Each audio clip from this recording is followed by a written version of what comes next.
Welcome to The Update. Nath Gardner with you. The federal government is moving to delay the second dose of Pfizer vaccines for people in Sydney to free up the doses. New South Wales recorded 136 new local cases, including at least 53 infectious in the community in the latest figures.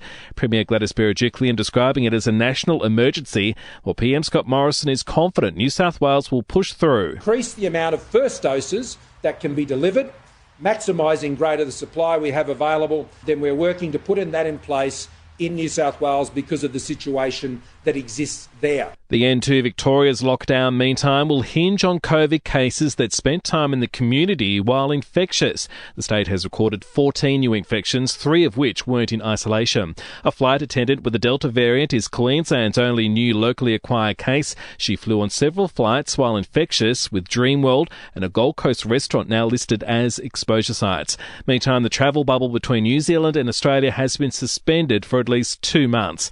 A man who strapped a fake collar bomb to a teenage girl in Sydney in 2011 is due to be released next month. A parole hearing for Paul Peter Douglas, now in his 60s, has heard he's unlikely to re-offend and has issued a public apology to his victim. Activewear company Lorna Jane has been slapped with a $5 million fine. It's after claiming a line of its clothes guarded against COVID-19. And John Cornell, one of the men behind classic Aussie flick Crocodile Dundee, is being remembered as an Australian larrikin after his death at the age of 80 after a 20-year battle with Parkinson's.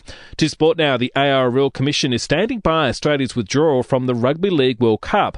The tournament is in doubt now following the Kangaroos and Kiwis pulling out over COVID concerns. Chairman Peter V'landys says the health and safety of the players must come first. Our players have had a very tough year. They're currently in Queensland away from home. They're in isolation for 14 days up there. Then they have to go to England and come back in another 14 days. It's just too much. AFL's round 19 kicks off with Port Adelaide and Collingwood meeting at Marvel Stadium.